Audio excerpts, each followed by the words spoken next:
welcome back to the shop. Today I figured I'd make a video because I broke my compound rest on my Smithy.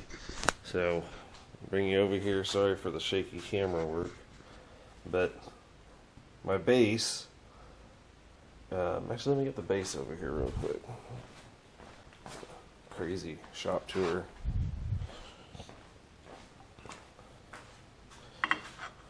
So here's the original base. This ring here is got a little bit of a lip. It's like a 1/8 of an inch thick lip, and this has a lip on the inside too. Actually, it looks like it's just, I don't know if you guys can see that, is just under 1/8 of an inch, which on a little itty bitty machine is probably not too bad, but this is made out of cast, and as you can see, the cast didn't hold up and cracked out. Now I've had to remake the bolts that go in there a couple times because the factory ones, the threads stripped out within a few months. So I got new ones, then they stripped out in a few months, so I just made my own out of some grade 5 hardware.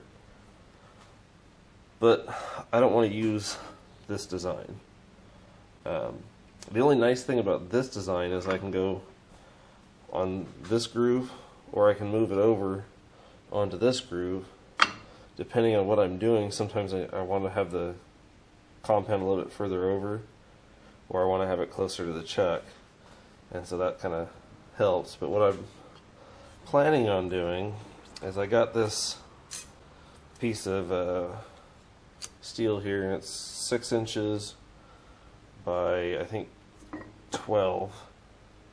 Move this down without dropping it here.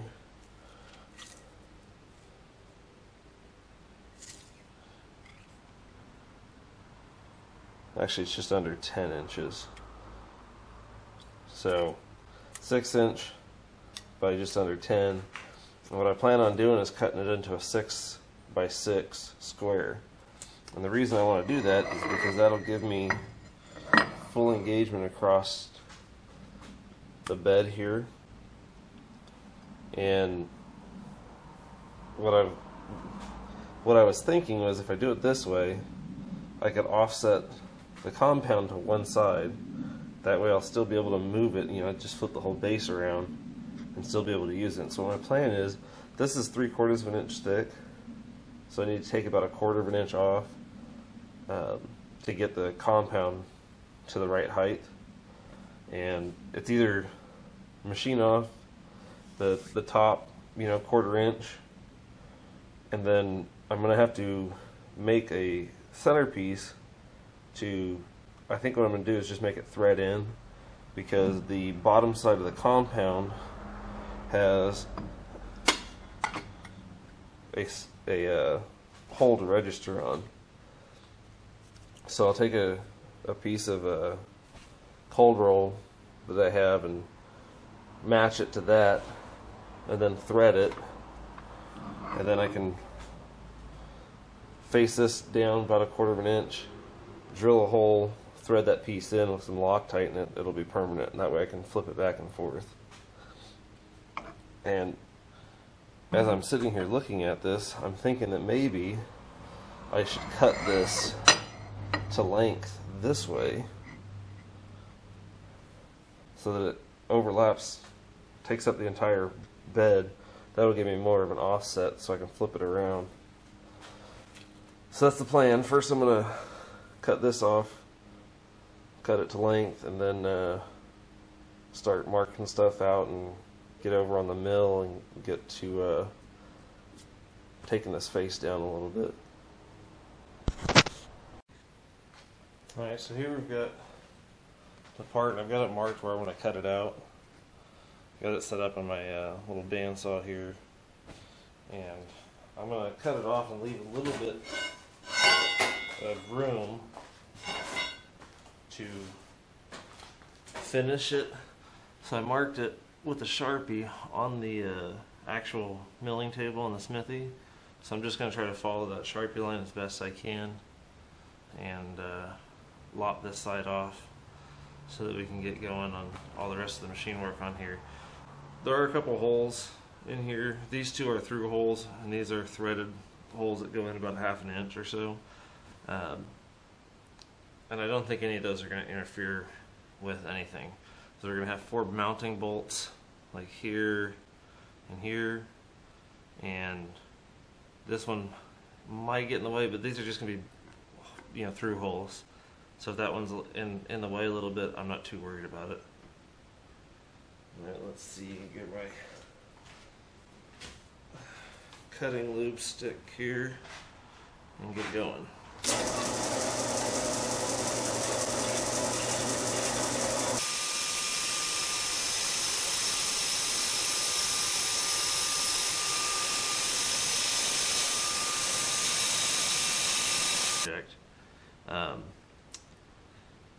I'm going to shut the camera off because this is obviously going to take a very long time to get all the way through here. We've made about 1/2 inch of progress so far, so bring you back when we're finished. Alright, the next part of the project here, I've got a piece of 2-inch cold roll. I cut it off with the bandsaw. I just faced this in and flipped it around so that it was flat up against the front of the jaw or the chuck, and got it tightened down. I'm just going to do a face cut, and I got the camera sitting in kind of a different position, giving you guys more the view of what I see.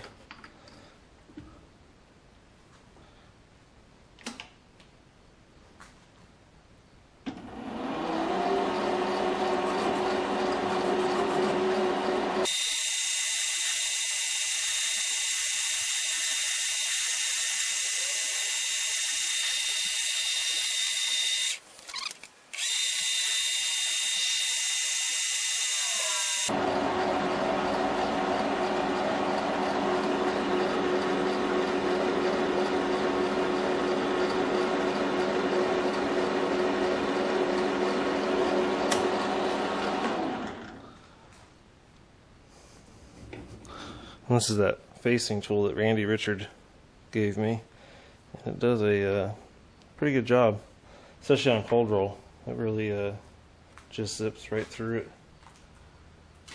Leaves a really good finish. Let's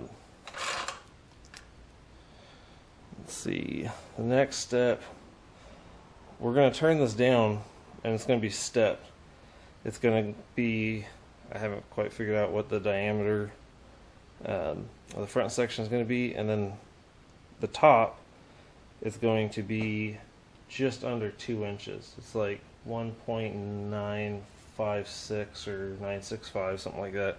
I don't have the measurement written down right in front of me, but that's the post that the compound rest registers on and rotates off of, is a 2-inch, just under a 2-inch circle. So I'm going to just take a real light skim cut and then check the measurement until I get it close.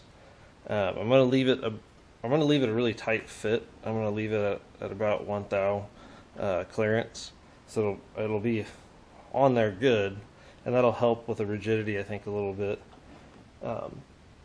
It'll be tight, but I can use some lapping compound and smooth it up.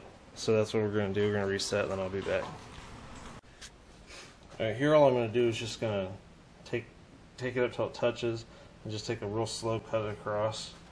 I'm going to set about a 5/1000 feed rate, and this is an older insert, but it still has a good edge. I haven't used it a whole heck of a lot, so we'll see how it does. I'm going to turn this about 400 RPM.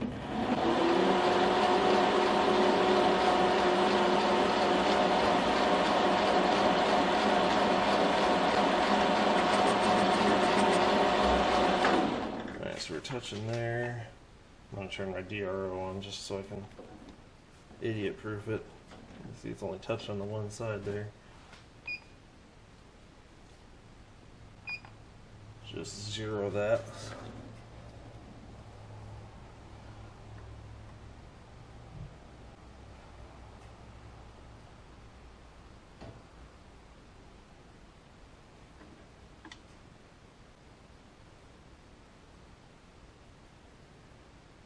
I'm just going to take 5/1000ths for the first cut and see how it does, and then we'll go from there.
It's at 1.972. I'm going to grab my mic real quick and see.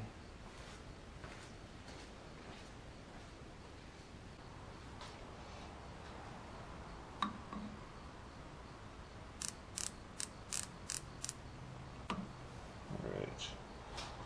We're at 1.971 according to the mic.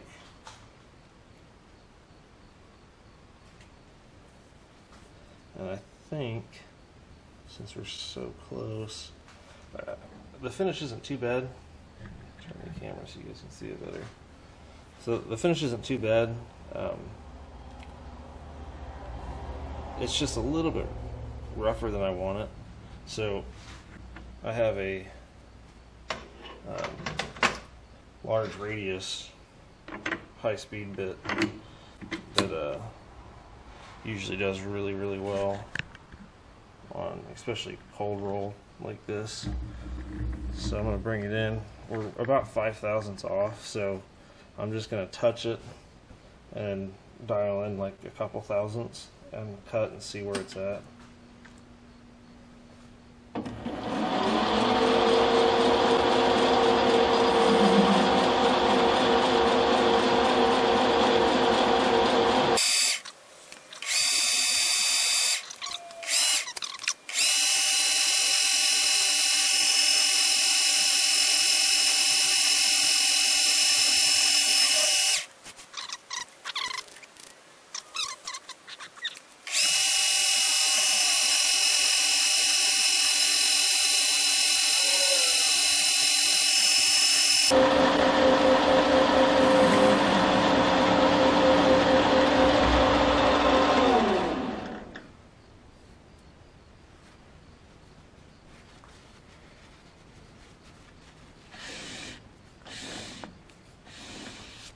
Much nicer finish there.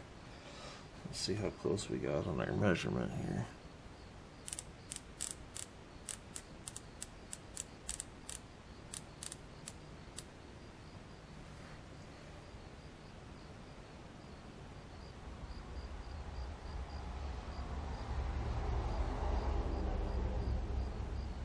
So we're at 1.967. So we're just a couple thousandths off.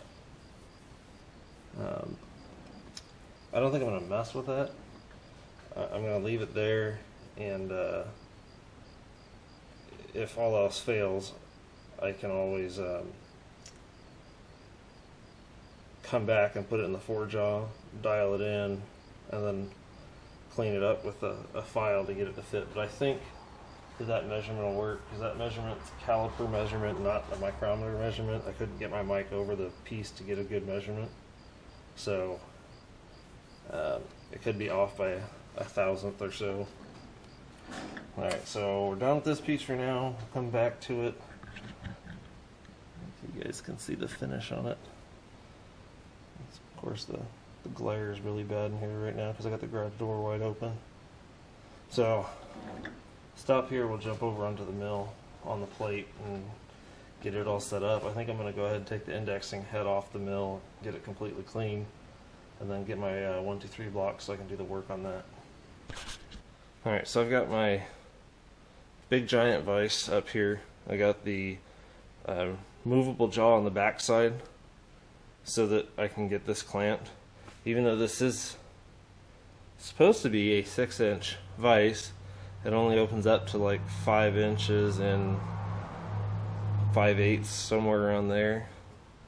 So move the jaw back, got it set up, have my fly cutter in there with a carbide bit. These are the tools I got for the Atlas lathe. When I first got that, those are the first tool bits I set up for it. Get centered here for you guys. Now this is extremely loud. It's got a squeal to it. I just can't get it to stop. I don't know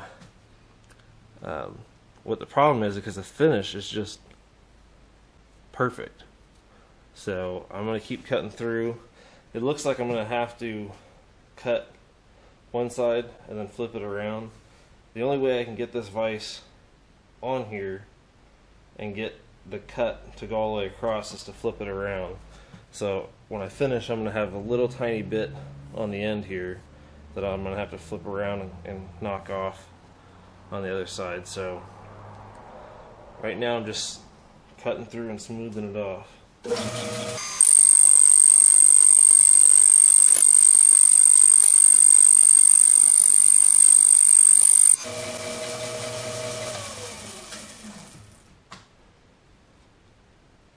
So as you can see, I mean, the finish is just beautiful, but it's squealing like crazy. Put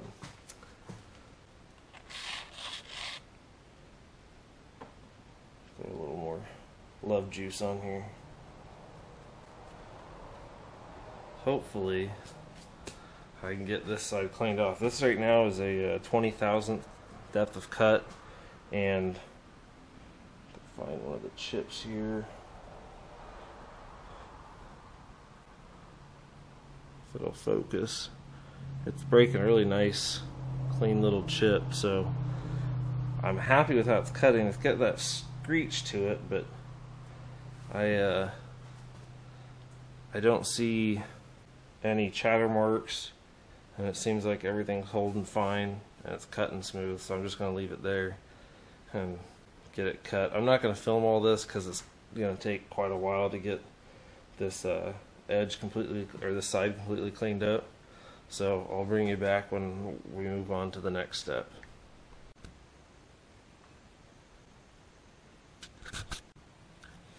Alright, we're back over on the mill. I've got this part cleaned off on both sides. And then, well, you can see it got a little bit of rust on it just from sitting overnight. Got these sides that I don't remember which side it was that I cut with the bandsaw. I think it was this side. It's squared up. Now, this is going to be on the mill, or on at the mill table, but it's going to be in line with the table like this.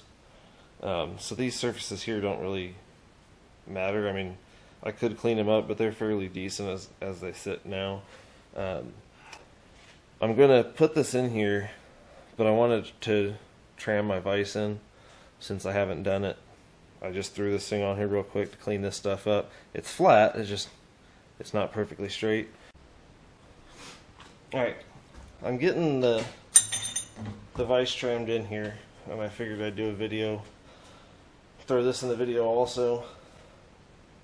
So I got the permanent or stationary jaw tightened down, or indicated off of that.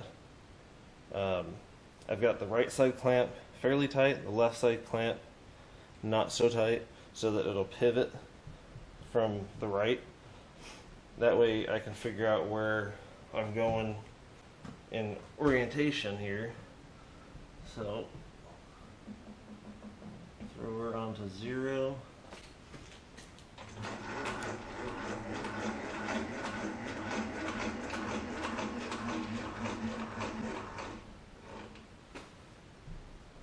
that shows 1 thou under.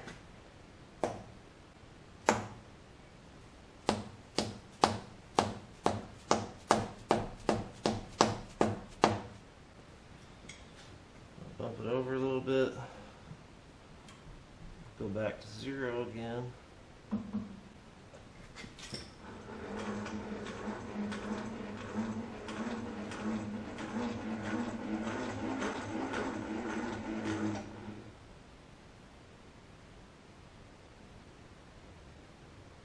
That's at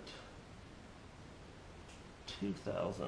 It seems like I can come this way and go straight back, and come this way, it only moves 1,000th. I come back and I get 2,000ths. And I've had this do this to me quite a few times, and it's driving me a little bit batty. Actually, go back over here and start from 0 again.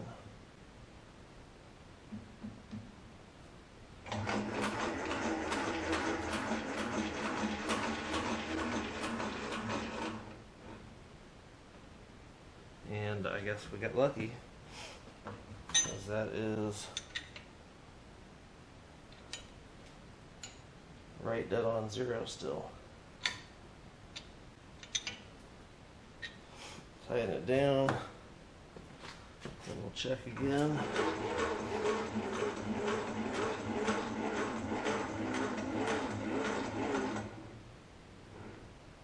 And we're within 0.5 And this vise jaw is 6 inches, so 0.5 thou over 6 inches. I'm completely satisfied with that.